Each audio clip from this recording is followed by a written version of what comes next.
Celtics Talk podcast is presented by 24autogroup.com. New England gets more at 24. What's up, everybody? What up, Chris? What's up, Kayla? I'm 2 for 2 on my sweats. I'm 2 for 2 on this West Coast road trip in the pod. My favorite moment that people can't see is when we're getting towards the finish line of our postgame regular, postgame live, and we are preparing for Kayla to when as soon as that "Please Us" hits to come bursting on the set.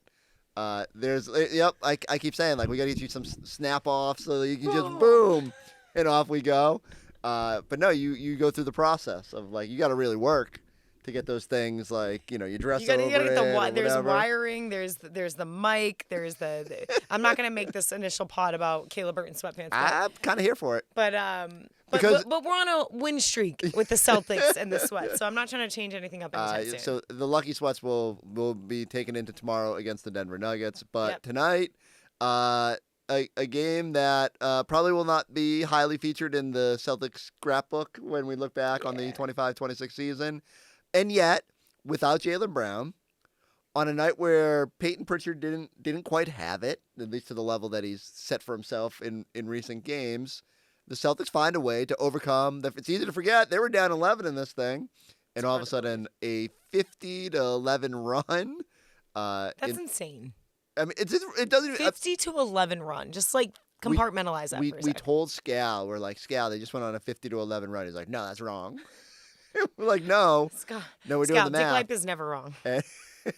You know that. And because he just couldn't believe it was that lopsided of a run, but it was. And the Boston Celtics legitimately run away to a victory. So we were talking in postgame plus, so I think I have an idea of, like, what's your headline from tonight? I love this because I said it in postgame, and Chris goes, "That's your headline." In the commercial break, lock it in. I try to sometimes I overthink these headlines, and I like to get to ChatGPT with it in my own way.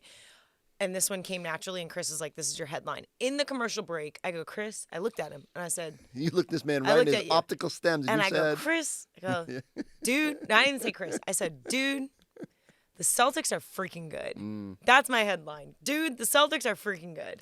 Yep. They're good. No argument. No Jays tonight. No Jaylen Brown, no Jason Tatum.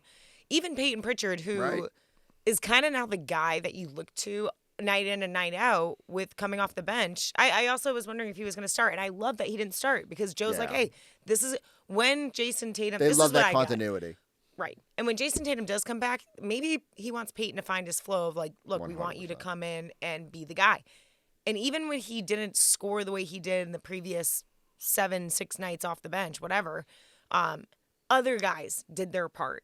Derek White, Baylor Shireman in the rebounding, Nemish Queta in the rebounding, Sam Hauser having a big third quarter, Hugo Gonzalez, like the pressure full court. These guys are good collectively. Yeah. And this is what makes me so bullish on them. Like, without Jason Tatum, even down the stretch, I think they're going to be great. With Jason Tatum, they're going to be ridiculous. I really do think. So the Celtics are freaking good. It's my headline. I think, I forget what, there was a night we did the pod. Maybe it was the Golden State game where the Celtics were just, the first half of that game, 74 points, the ball was whipping around. And, that was the night me and Giles taped before the end of the game. They were so dominant. It was also a late game, so we were just trying to get through that thing. And, but no, we were, I remember coming in here, and I said, Giles, I'm sorry, but all I can think is, man, the Celtics are really good. Yeah. And I hate to, so it was funny when you said it tonight. I said, no, it's okay. Like, I find myself thinking that multiple times per week now, that as good as they have been, as much as I think we have appreciated, like, just how far above expectation they've been this year, it's still, on a night-to-night basis, a nice reminder of, like, damn, this team is good. You have Ron Harper Jr. blocking the way he did, hitting shots, and Jaylen Brown getting up for it. You have Luka Garza, who hasn't seen the floor in a long time since he was, like, dominant in the minutes that he played up until Vooch, that whole trade happened, and he hits a 3. Like, it's fun to watch. This team is so they're a collective unit. They play complete, and this is what separates. Chris, I look at, like, the Cavs, who have James Harden, who they beat the Knicks tonight. Donovan Mitchell. I look at the Knicks, and they have star players, and Josh Hart and Jalen Brunson and all those guys, and Cat. I like how dismissive. Yeah. But they don't. What separates the Celtics to me is the totality of the team. Mm-hmm. Like the Celtics they have 2 star guys, Jaylen Brown and Jason Tatum. The rest of the guys are good, but I wouldn't put them in the caliber of like James Harden, Donovan Mitchell, those guys. But they just know how to play. Superstars, whatever you want to call it, right? They know how to play with each other, yeah. and that's a credit to Joe Mazzulla too. Yeah, we'll get to it in a second. My headline was going to be, dude, Joe Mazzulla's good. It's just is that your headline? Yeah, because I think Joe deserves. This was a game against one of the few coaches who could probably be in front of him in the Coach of the Year race, and I think Jordan Knott's done an amazing job with that team, and even with what he had to work with tonight, the fact that they were up early says something about what they got going on there in Phoenix, and yet like Joe's ability, whether it's the night-to-night button pushing, you mentioned the lineups, right? There's something to the idea. I think a normal team would just go, oh, we don't have Jaylen Brown. We got to start Peyton Pritchard. Now, Peyton wasn't great, but like the faith to have in Baylor Scheinman, Ron Hopper Jr., and like the lineups they cobbled together, to know when Vooch struggled a little bit defensively at the start of this game. They go double big, which they've very rarely done all season, and it works. And then they go back to Vooch, and he has better minutes, and so. I really appreciate what Joe's doing. He'd be the first to say, who cares? Because it doesn't matter. Like there's so much bigger things in this to Joe than individual recognition. Nobody cares would be his true proclamation. And yet I hope he gets more respect for what he's doing. I think people are aware. Based on the Celtics outkicking expectations, but I'm not sure if you're watching from afar if like the minutia of it and like the way the offense has evolved, the way the defense has gotten so much better, the night-to-night decisions that put the team in the best position to thrive. Joe has been really, really good. And to add to that, what Joe is doing is like, I look at Brad Stevens and I call him the brilliant mind, and then it trickles down even to Joe, who now I continue to like add to his brilliancy or call brilliant, because on paper going into the season, I kind of laugh because I'm looking at the lineup. Like look at you just mentioned it, the starting lineup. You had Derek, Sam, Baylor, Ron Harper Jr., Nemi.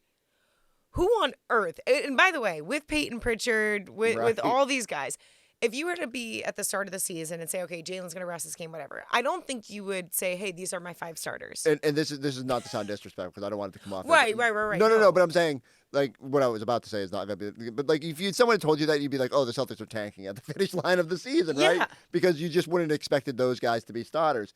But it's telling that not only are they not tanking, not only are they the second best team in the Eastern Conference, but those guys deserve to be in the starting lineup with the way that they're playing. And on top of that, adding to what they did against the Lakers, having Baylor, Walsh, and Ugo both on Luka, on Doncic. So it's like, I just think everything, like, this is why Joe, hats off to him already and what he's doing, because it's risky. It's different. You're having kind of, and I'm not knocking, like you said, we're not knocking the Ron Harper Juniors, the Baylors, the younger guys. It's just the inexperience. So it's kind of a risk. Like you're saying, okay, like you're going to really have these guys start and then match up against MVP candidates like Doncic.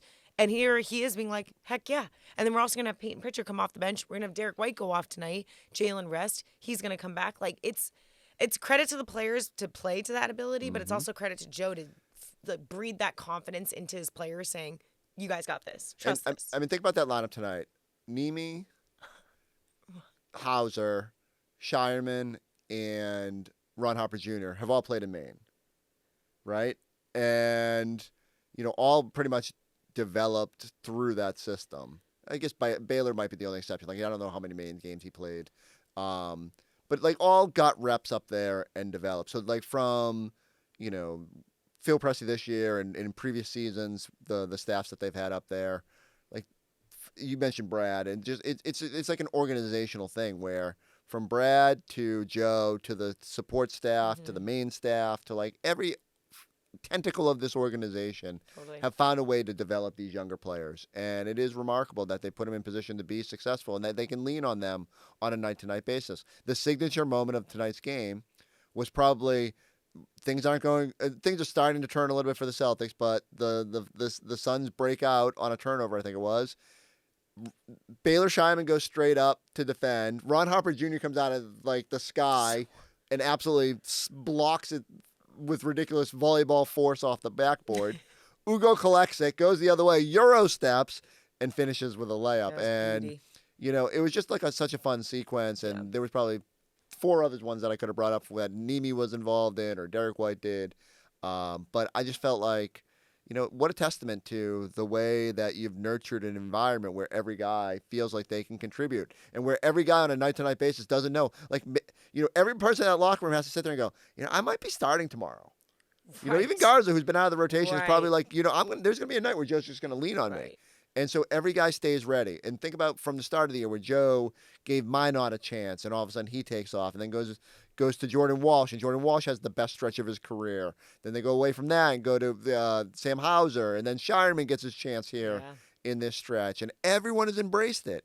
And that, again, that's a split of the players deserve their share of the credit, but also Joe and his staff have done an amazing job just putting this team in position to thrive. I think you should. I mean, I know you write day in and day out, and I always am reading your articles. But the way you just prefaced, prefaced that, and almost a headline for you to write about is the way Joe nurturing the environment. Yeah. I think that's perfect, beautiful way to put it because that's what he's been doing. He's nurtured the environment for guys to thrive in their own roles, and he's not asking Baylor to be Jason Tatum. He's not asking Jaylen Brown to be Jason Tatum. And when Jason Tatum comes back, he's asking everyone to be who they are, and he's nurturing them into like a glorified role of their innate ability. So it's very rare that a coach can do that. Like that's what I think is like. I smile and you can throw in JB Bickerstaff and like all these Joe Ott you just mentioned, all these great coaches that have a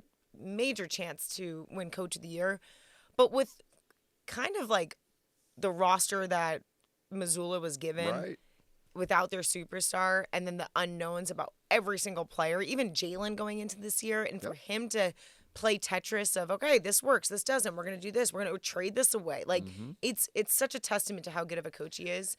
And then I'll add this.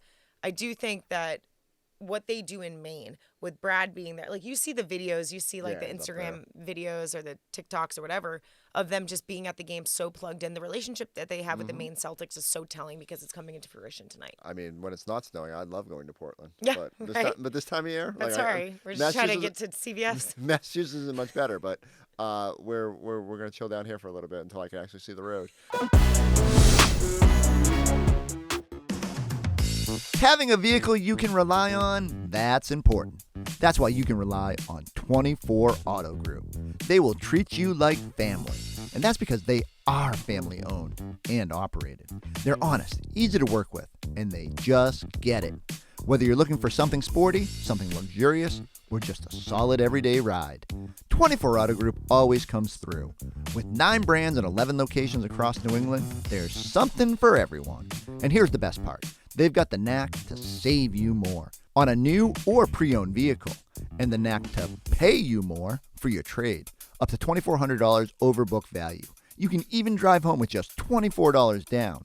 So if you want the best deal without the runaround, go see my guys at 24 Auto Group, because you always get more at 24.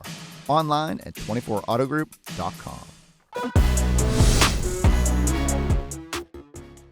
I do think, like you mentioned, no matter what Joe has done, it's like it's worked. And that's what's remarkable to me. It doesn't matter what lineup they tossed out there. It doesn't matter second night of a back-to-back. It doesn't matter if it's a 5-game and 7 night. It doesn't matter if you're missing a superstar. It's just everything they've tapped into has been good. And I think that does ultimately reflect back. My favorite thing is that I know the expectations were low, but Derek White I think it was on his pod where he told the story where he said Joe called him on his birthday over the summer and was like, "Hey, happy birthday. By the way, people think we're going to suck. I love it." And then just hung up, And you could tell going into this year, I remember sitting down with Brad before the year and saying, feel like this is like the perfect situation for Joe. Everyone's sitting there going, oh, yeah, he can win a title with a loaded roster, but what can he do with this group? And you just knew Joe was going to be like over the moon to coach this team, in part because a bunch of guys who would want to prove themselves, a bunch of guys that he like really put faith in and was rewarded for that. And so I just think it's been a great story of just like as to bring it full circle. I did not think that Jordan Walsh, Hugo Gonzalez, Baylor Shireman, and Ron Harper would be impact players for you throughout the 25-26 season, and here we are. And Joe, that's exactly who he is, right? When Pat Riley, when his statue is revealed, and then he also was speaking and saying like whatever he said, like beat the Celtics or kick their A, whatever it is, and it got reiterated to Joe, and Joe goes, he said that? He goes, I love it. Like Joe, you guys know this. He thrives off of this stuff. Yep. And I think it's also, like you said, a testament. Like, obviously, he wouldn't want his superstar to be out. Like, no one wants anyone to get hurt, right? But if that is the situation, Joe is the perfect person and coach to be like, good, bring it on so I can prove to everyone that we're going to be not number 2, but maybe even climb to number 1 in the East. And if not, get to the Eastern Conference Finals. Even beyond that, win a championship. Well, and which is why when there's this growing consternation of what's it going to look like once Tatum's back, and I kind of roll my eyes at it, and like I get it, it's a legit. They're going to have to figure some stuff out. I have full confidence that Joe Mazzulla will find a way to make it work. Like the 2 of the best players in the NBA, and like it's an embarrassment of riches what the Celtics have right now. In fact, Joe's toughest decision might be when Tatum is back on the court. How do you keep getting minutes for some of these guys who have clearly deserved the minutes and have earned the right to be out there? And luckily he's got a group of guys, as Garza has shown, that just understand, like, okay, my minutes might get depleted because they add a Vooch or Nemi's playing so well. And some guys are going to get squeezed, but the long-term future here with the guys that they're developing has put this team in a really good position where we can come in after the podcast and be like, damn, Celtics pretty good. Dang, they're good. Damn, they're pretty good. Shoot.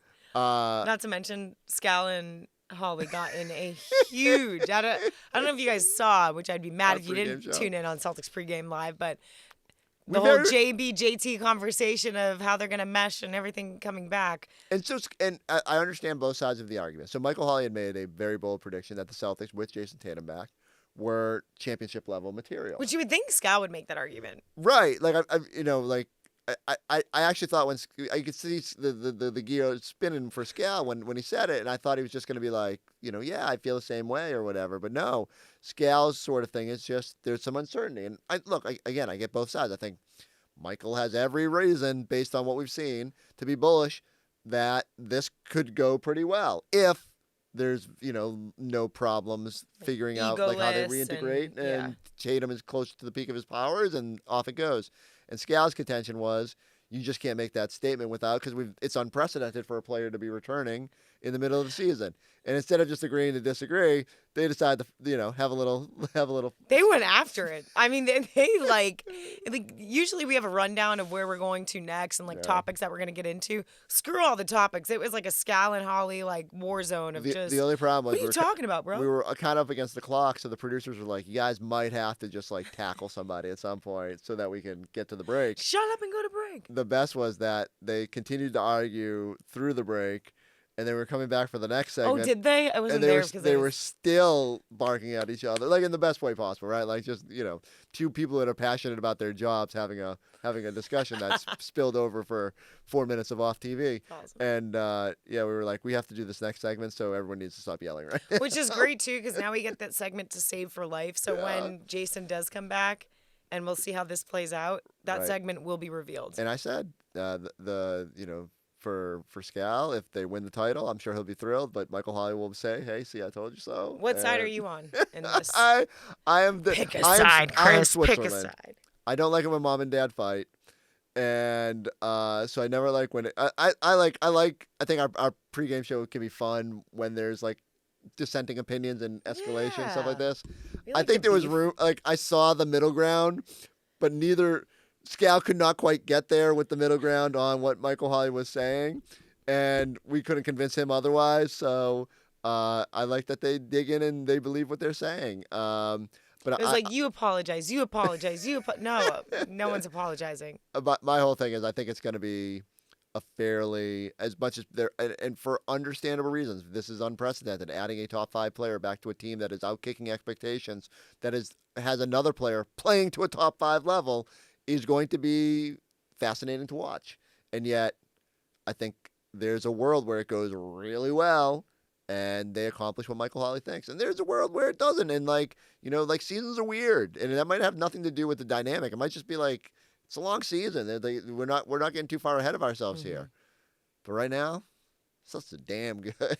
And our pregame show is pretty damn good too. So need you guys to come watch Celtics versus the Nuggets on Wednesday night, second night of a back-to-back.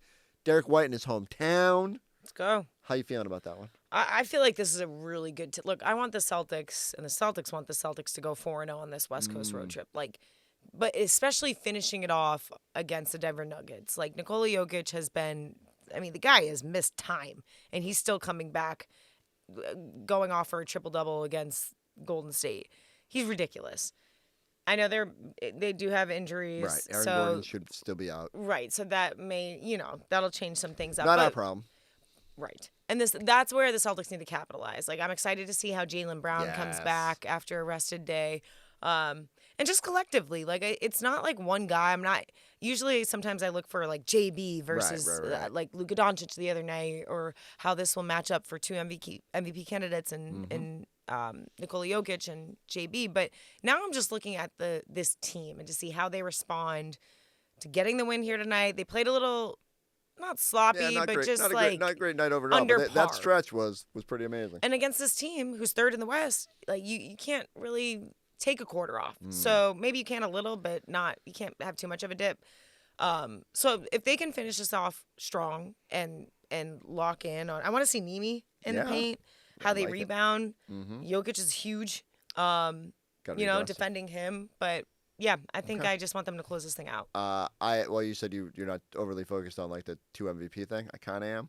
Like, I just think Rightfully JB, so. the way JB was motivated going up against the Lakers the other night, it wasn't his best game, but he still got a lot of that buzz, an MVP chant, the praise from LeBron after the game.